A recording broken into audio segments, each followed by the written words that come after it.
Hello, नमस्कार, सुस्वागतम। इंतज़ार इंतज़ार इंतज़ार, वैक्सीन का है इंतज़ार। रामलला से है प्यार, अयोध्या देश की शान और देश का चल रहा है व्यापार। जी हाँ दोस्तों, मैं बात कर रही हूँ अपने देश के करंट सिनारियो की। हो सकता है बहुत सारे लोगों को मेरे शब्द जो है काफ़ी छत विच्छेद करने वाले लग रहे हो, काफ़ी हर्ट करने वाले लग रहे हो, लेकिन अभी देश में फ़िलहाल यही माहौल है और मेन स्ट्रीम मीडिया खास तौर पे यही मुद्दे कवर कर रही है, यही मुद्दे बता रही है। मैं आप लोगों के सामने बारी बारी से जो विश्लेषण रख रही हूँ वो आपको बहुत ही ज़्यादा पसंद आ रहे हैं और आपका ऐसा मानना है कि मैं और ज़्यादा वीडियोस आपको बताऊं और ज़्यादा जानकारियाँ आपको बताऊं। उसके लिए मुझे थोड़ी सी मेहनत करनी पड़ती है। मेरा ऐसा मानना है कि मुझे मेहनत करना और आप लोगों को नई नई जानकारियाँ देना और सच्चाई बताना और एक विश्लेषण पूर्ण एक जो है परिपूर्ण जानकारी एक सही स्तर पे मैं आपको दे पा रही हूँ, जो मैं एक मॉरलिटी का काम समझती हूँ। और ऐसी मॉरल वैल्यू से भरी हुई सेवा करना और इस तरह से नैतिक सेवा करना मेरा सौभाग्य है कि आप लोगों को मेरे वीडियोस पसंद आ रहे हैं। So thank you very much for that. दोस्तों, हम देख रहे हैं कि हमारे देश में कोरोना के आंकड़े जो है 17 लाख पार कर चुके हैं। बिहार में 75 विधायकों को कोरोना हो गया है, ये तो आपको पता ही होगा। लेकिन और भी नेता, अभिनेता और काफ़ी सारे राजनेता, मंत्री, सभी को लगभग कोरोना हो रहा है। लेकिन हमारी देश की सरकार सिर्फ सरकार चलाने में और सरकार बनाने में लगी हुई है, जो एक बहुत ही शर्मनाक बात है सही अर्थों में कहा जाए तो। लेकिन हम ऐसा नहीं कहेंगे क्योंकि हमारी जो मंशा है वो किसी भी राजनीतिक पार्टी को टारगेट करना नहीं। हमारी मंशा जो है किसी का मजाक उड़ाना नहीं है। हमारी मंशा ना ही किसी से दुश्मनी रखना है या किसी को नापसंद करना है। हमारी मंशा सिर्फ और सिर्फ जो है वैचारिक मतभेदों की है। वैचारिक मतभेद से मेरा मतलब है कि अगर हम देश के बारे में सोचते हैं तो मुझे लगता है कि देश की हर एक पार्टी को, देश की हर एक राजनीतिक सत्ता को देश के बारे में ही सोचना चाहिए। जब आज देश कोरोना में फंसा पड़ा हुआ है तो हम लोग जो है हम मुद्दे राफेल के लेकर आते हैं। क्या 5 राफेल विमानों के आने से क्या हम दुनिया में सुपर पावर बन जाएंगे? इसके पहले क्या हमारे यहाँ पे लड़ाकू विमान नहीं थे? इसके पहले हमारे पास 1700 लड़ाकू विमान थे। हालांकि इसके बारे में हम लोग एक वीडियो एक और बनाएंगे। मैं आपको बिल्कुल तसल्ली से बताऊंगी इसके बारे में कि एक्चुअली ये राफेल है क्या और इस तरह के कितने विमान हैं, किस किस तरह के विमान है। इसके बारे में एक अगला वीडियो मैं आपको दे रही हूँ। तो राफेल जो है हमारे देश में आ गए हैं पिछले बुधवार को, इसी बुधवार को सॉरी। और राफेल के जो बढ़ा चढ़ा के जो न्यूज़ बताई जा रही है, यही राफेल मामला जो राहुल गांधी बार बार उठाते थे मोदी जी के लिए, आप लोगों को पता ही होगा। जो इलेक्शन के समय चौकीदार चोर भी शायद राफेल की वजह से ही मोदी जी को बोला गया। तो आपदा में अवसर तलाशने वाली सरकार को आईना दिखाना बहुत ज़रूरी है। आईना दिखाने से मेरा मतलब है कि जो भी लोग इस तरह की मेहनत करते हैं, जो भी लोग इस तरह से एक्टिविस्ट जो उभर के सामने आ रहे हैं, जो 10% बुद्धिजीवी लोग हैं, जो सरकार को आईना दिखाना चाह रहे हैं, हमें उनका साथ देना चाहिए। आप लोगों का मेरा साथ देना चाहिए। मेरा वीडियो देखने के बाद आप उसको शेयर करिए और मैं आपको कम शब्दों में ज़्यादा से ज़्यादा जानकारी देने की कोशिश कर रही हूँ। मुझे मेहनत करने में काफ़ी मैं गौरवान्वित महसूस कर रही हूँ। मेहनत करने में मुझे काफ़ी गर्व है कि मैं आप लोगों के लिए मेहनत कर पा रही हूँ और अपने आप को एक ज्ञान के नए पायदान पे रख पा रही हूँ। और जो यही चीज़ें आप लोगों को करनी चाहिए, आप लोगों को इस तरह के वीडियोस लगातार देखनी चाहिए। जितना हो सके मेन स्ट्रीम मीडिया से दूर रहिए। जो शिक्षा को लेके आए दिन, राफेल को लेके, राम मंदिर को लेके, राम मंदिर का शिलान्यास लेके और पता नहीं क्या क्या चीज़ें लेके आप लोगों के पीछे हाथ धोकर पड़ी रहती है। खासकर पूछता है भारत और रिपब्लिक टीवी और ख़ास तौर पे हमारा ये जी न्यूज़, जो मतलब इतना बढ़ा चढ़ा के चीज़ों को बिल्कुल ओवर द टॉप बताता है कि जनता की हालत ख़राब हो जाती है।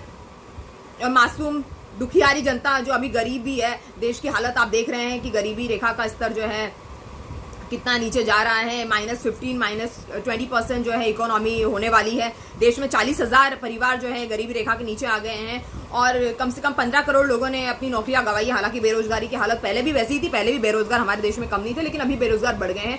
और करगिल दिवस पे जब प्रधानमंत्री मोदी जी आ रहे हैं ऐसे समय में रोजगार की बात किए बिना, ऐसे समय में चाइना की बात किए बिना मोदी जी पाकिस्तान को चोर कह रहे हैं, पाकिस्तान को दुष्ट कह रहे हैं। ओके, हमें पता है पाकिस्तान दुष्ट है, पाकिस्तान चोर है, पाकिस्तान नालायक है, हमें पता है। लेकिन व्हाट अबाउट द चीन? आप तो चीन का नाम ही नहीं ले रहे।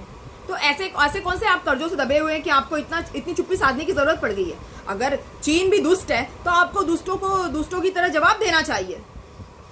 दुष्टों को ठीक करने का तरीका होता है दुष्टों को दुष्ट की ही भाषा में समझाया जाए, जो कि हमारे प्रधानमंत्री काफी हद तक मानते हैं, जो काफी हद तक हमारे प्रधानमंत्री जानते हैं। और फिर वो चाइना का नाम नहीं लेते।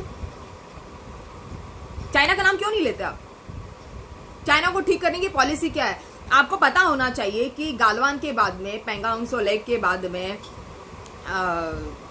जो हमारी रोड है, जो हमारी जो दौलत गोल्डी लेक जो हमारी है, दौलत बेग गोल्डी लेक जो वाली रोड है, उसको अगर छोड़ दिया जाए तो अभी जो चाइना ने नया तमाशा किया है, 2000 सैनिक चाइना ने नेपाल के लिपू लेक के पास में तैनात कर दिए हैं। ऐसा देखा जा रहा है कि चाइना एक नए ही किस्म, नए ही अंदाज में जो है प्रस्तुत हो रहा है, एक नई स्टाइल में आया हुआ है। चाइना का जो मानना है कि 2049 तक, 2049 तक चाइना जो है विश्व के सबसे बड़े मिलिट्री शक्ति के रूप में उभरे और चाइना की बराबरी कोई ना कर पाए। अभी भी आप देख रहे हैं भौगोलिक दृष्टि से, वैश्विक दृष्टि से और इकोनॉमिकली चाइना ने अपने आप को काफी साउंड किया है। हम तो भौगोलिक दृष्टि की बात ही नहीं करते, हम इकोनॉमिक्स की बात ही नहीं करते, हम सिर्फ राजनीति की बात करते हैं, हम वैश्विक संकट की बात ही नहीं कर रहे, हम सिर्फ बात कर रहे हैं राजनीति की। लेकिन चाइना इन दिनों हमसे काफी आगे निकल चुका है। चाइना काफी बदला सा नजर आ रहा है। चाइना के साथ में है भूटान, जिसने असम का पानी आने से मना कर दिया है, रोक लगा दी है। चाइना के साथ में है नेपाल, चाइना के साथ में है मालदीव, चाइना के साथ में है श्रीलंका, चाइना के साथ में है म्यांमार, यू नेम इट। मतलब चाइना के साथ में है बांग्लादेश। चाइना के साथ में ऐसा कोई भी देश नहीं है जिसको चाइना ने अपना एक टाइप से कहे तो बंधुआ मजदूर नहीं बनाया है। चाइना ने सबको अपना बंधुआ मजदूर बना लिया है और चाइना को ऐसा लगता है कि हिंद महासागर का जितना भी हिंद महासागर का क्षेत्र है, उस हिंद महासागर के क्षेत्र में भारत कहीं ना कहीं चाइना को एक इरिटेशन के रूप में नजर आ रहा है, कहीं ना कहीं एक हिंडरेंस के रूप में भारत जो है चाइना को नजर आ रहा है, जिसका चाइना इलाज कर रही है बहुत तबीयत से। लेकिन हम लोग नजरअंदाज कर रहे हैं। क्यों कर रहे हैं ये तो आपको सवाल जो है सरकार से पूछना बनता है। और मेरे ख्याल से इस तरह के सवाल जो है दिन प्रतिदिन पूछे जाने चाहिए, जो तभी संभव है जब आप पढ़ाई लिखाई करेंगे, जब आप अध्ययन करेंगे, जब आप चीजों को गंभीरता से लेंगे। थोड़ा सा टाइम निकालिए, चीजों को समझिए, अंडरस्टैंड कीजिए कि चाइना गालवान के बाद में और पेंगोंग त्सो लेक के बाद में, दौलत बेग गोल्डी के बाद में, अब जो चाइना लिपू लेक के यहाँ से नया रास्ता बना रहा है। और अभी भी वहां जो बाकी मैं 3 जगह बता रही हूँ, वहां से भी चाइना के सैनिक गए नहीं है। 40 से 50 हजार सैनिक वहां पर अभी भी तैनात है उन 3 जगहों को मिला के। और अब चाइना ने अलग से अपने 2000 सैनिक जो है लिपू लेक की तरफ से लाके सशक्तिकरण के चक्कर में लाके खड़े कर दिए हैं कि अब मतलब वो किसी भी हिसाब से भारत को सहन करने की स्थिति में नहीं है। और जो हम लोग 5 राफेल बुला के हम लोग जो है इतना तमाशा कर रहे हैं टेलीविजन पे, अगर मुझे लगता है चाइना की मीडिया देख रही होगी इसको, तो मेरे ख्याल से वो हंस के लोटपोट हो रहे होंगे वहां के लोग, चाइना के लोग, कि ये भारत किन बेवकूफियों में बंधा हुआ है, किन बेवकूफियों के चलते ये राम मंदिर का शिलान्यास कर रहे हैं। 5 तारीख को राम मंदिर का शिलान्यास है, इस पर भी एक मैंने अलग से वीडियो बना रखी है जो मैं बहुत जल्दी आपको दूंगी। तो भारत ही क्या कर रहा है समझ में नहीं आ रहा है कि राम मंदिर ज्यादा जरूरी है, कोरोना से हमारे देश की जनता को बचाना ज्यादा जरूरी है। समझ में नहीं आ रहा है कि राफेल दिखाना ज्यादा जरूरी है या चाइना का डट के मुकाबला करना बहुत जरूरी है। राफेल क्या फ्रांस ने राफेल भेज दिए तो क्या फ्रांस इतनी बड़ी ताकत बन गया? जहाँ पे राफेल बनते होंगे डेफिनेटली वो लोग बहुत बड़ी ताकत है। और हमारे देश में राफेल बुला के जो इन लोगों ने कोई बहुत बड़ा एहसान कर दिया है। इसके पहले 1700 विमान हमारे पास में थे। ये सारे तो घोटालों के धंधे, मतलब देश जाए तो बिक जाए, देश का व्यापार हो जाए। आपको मैंने बताया है पिछली वीडियोस में किस तरह से हमारा देश बिका हुआ है, किस तरह से हमारा देश झुका हुआ है, किस तरह से हमारा देश फंसा हुआ है वैश्विक भौगोलिक और इकोनॉमिक कंडीशंस में, और किस तरह से हमारी देश की स्थिति दिन ब दिन बिगड़ती जा रही है, दिन ब दिन बिगड़ती जा रही है, इतनी बुरी तरह से बिगड़ रही है। और हमारी जो सरकार है हाथ पे हाथ धर के सिर्फ सत्ता चला रही है, सिर्फ राजनीति कर रही है, राजनीति चला रही है, सत्ता चला रही है और अपनी पार्टी की सत्ता बना रही है देखा जाए तो हमारे जो प्रधानमंत्री है, हमारे जो मुख्यमंत्री है, वो इस बारे में बात ही नहीं कर रहे। कोरोना, चाइना का कोई नाम नहीं ले रहा है, कोरोना का कोई नाम नहीं ले रहा है, सारे बस मंदिर वहीं बनाएंगे में लगे हुए हैं। तो मैं पूछना चाहती हूँ कि अब देश की जनता कैसे कमाएगी?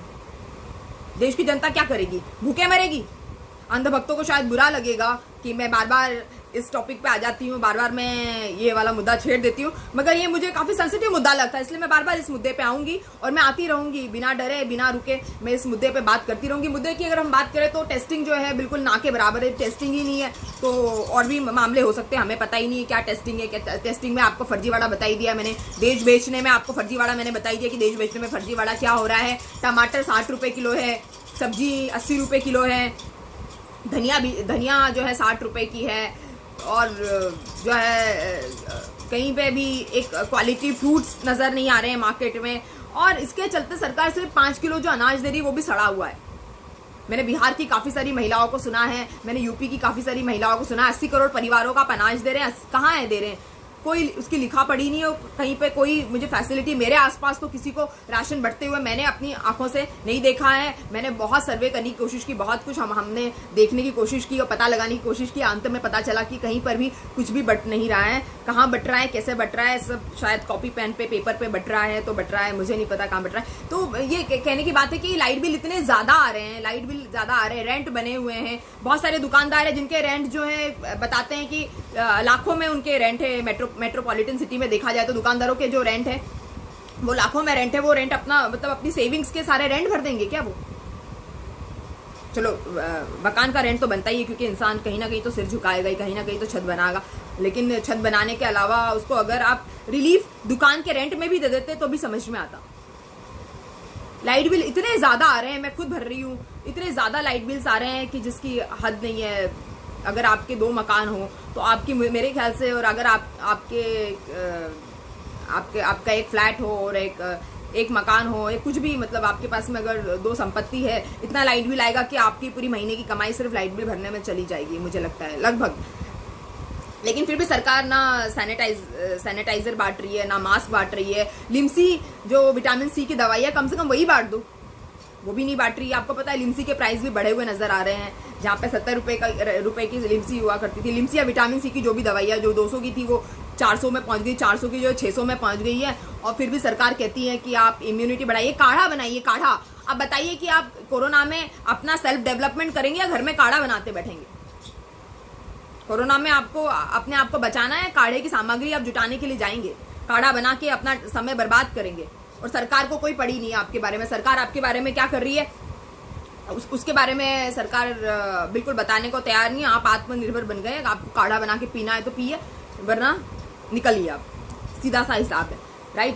तो यही है कि अभी जिन लोगों को बुरा लग रहा होगा, जिन किसी लोगों को मेरी बातें मेरे ख्याल से चुभ रही होगी, कड़वी लग रही होगी कि मैं जीवन रक्षक दवाइयों के बारे में बात कर रही हूँ, तो लोग बोलेंगे अरे आप सरकार को जीवन रक्षक दवाइयों के बारे में ज्ञान बांट रहे हो, खुद जाके खरीद लो, 200 की दवाई आएगी, 800 की दवाई आएगी। ठीक है, जीवन रक्षक दवाई हम खरीद लेंगे, लेकिन हमारे देश में जहाँ 40%, 50% परिवार जो है गरीबी रेखा के नीचे चले गए हैं, उनको दवाइयाँ कहाँ से लाओगे? ये बहुत बड़ा सेंसिटिव मुद्दा है, उनके बारे में उनके लिए दवाई कहाँ से लाएंगे? तो ऐसे अंधभक्तों को, ऐसे कम अकल के लोगों को मेरा हार्टफेल्ट जो है रिगार्ड है, हार्टफेल्ट अपॉलॉजीज है कि ऐसे लोगों को मैं हर्ट करती रहती हूँ बार बार।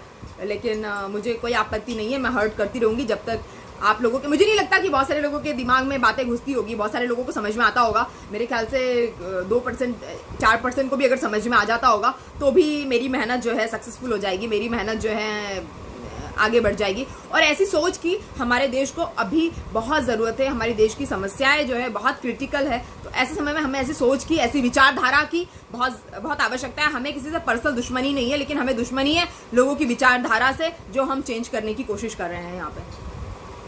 तो जीवन रक्षक दवाइयों को ना बांट के सरकार जो है विधायक खरीदने में लगी हुई है। वो तो मैं आपको बता ही चुकी पिछले वीडियोस में, किस तरह से जो है गहलोत सरकार में जो है अशोक गहलोत जी जो है बार बार जो घोषणाएं कर रहे हैं, वो कह रहे हैं कि विधायकों की कीमत और बढ़ गई है, पहले तो थी अब बढ़ गई है। शिक्षा पद्धति में नए सुधार हो रहे हैं, मतलब ये सारे आपके जो ध्यान है वो चाइना की तरफ से भटका दिए जाते हैं। आपको नए नए जुमले दे के आपका ध्यान जो है पूरा दूसरी तरफ डाइवर्ट कर दिया जाता है, ताकि आप कुछ ना बोले, आप कुछ ना सुने, आप सिर्फ वही मीडिया को फॉलो करते रहे जो मीडिया, मेन स्ट्रीम मीडिया आपको दिखा रही है टीवी के जरिए, और जय मोदी करते रहिए, क्योंकि ये मोदी का मंदिर बन रहा है, ये भगवान राम का मंदिर नहीं बन रहा है, मोदी की जय है। ये जो है मोदी सरकार के एजेंडा जो थे 2014 के इलेक्शंस के, तब से ये राम मंदिर वहीं बनाएंगे वाला मुझे पता चला। बहुत अच्छी बात है, आप राम मंदिर बनाइए, लेकिन हमारे कोरोना वॉरियर्स का इंश्योरेंस तो करिए। बहुत अच्छी बात है, आप राम मंदिर बनाइए, मगर ये तो बताइए कि गरीबों की भूख का क्या करें, वो कब तक सड़ा हुआ अनाज खाएंगे। बहुत अच्छी बात है, आप राम मंदिर बनाइए, मगर ये तो बताइए कि हमारे जो बैंक अकाउंट खाली हो रहे हैं, हमारी जो सेविंग्स खाली हो रही है, हम जो डबल MRP दे के सामान खरीद के घर में ला रहे हैं, उसका क्या करें। बहुत अच्छी बात है, आप राम मंदिर बनाइए, लेकिन ये तो बताइए कि अंधभक्त क्या गोबर खाते हैं, क्या हवा खाते हैं, हवा पीते हैं, जो ऐसी मोदी लहर में दौड़ रहे हैं। इतनी बेकार, इतनी गंदी कंडीशन इकोनॉमिक तौर पे और भौगोलिक तौर पे, वैश्विक स्तर पे हमारी देश की कभी नहीं हुई, जो अभी होने जा रही है। जो अभी होने जा रही है वो कभी हमारे यहाँ पे ऐसी स्थिति नहीं हुई है। पेट्रोल डीजल के भाव इतने बढ़ गए हैं, सैनिटाइजर पे इतना ज्यादा टैक्स लगा दिया है। हाँ, मैं केजरीवाल सरकार की तारीफ करती हूँ, उन्होंने वेट हटा दिया है पेट्रोल से और डीजल से, जिससे पेट्रोल डीजल काफी सस्ते हो गए हैं। लेकिन हमारे देश में अगर यही सब चलता रहा, यही सब अगर माहौल रहा, तो आप ये बताइए कि फिर हम मंदिर का क्या करेंगे। वैसे भी कोरोना में सारे मंदिर मस्जिद बंद करके रखे हुए हैं कोरोना काल में, और जो है सोशल डिस्टेंसिंग को समझाया गया है। तो आप ये बताइए कि ऐसे समय में हमारा क्या फर्ज बनता है, ऐसे समय में हम क्या करेंगे कि हमारा जो है बैंक अकाउंट खाली होता जा रहा है।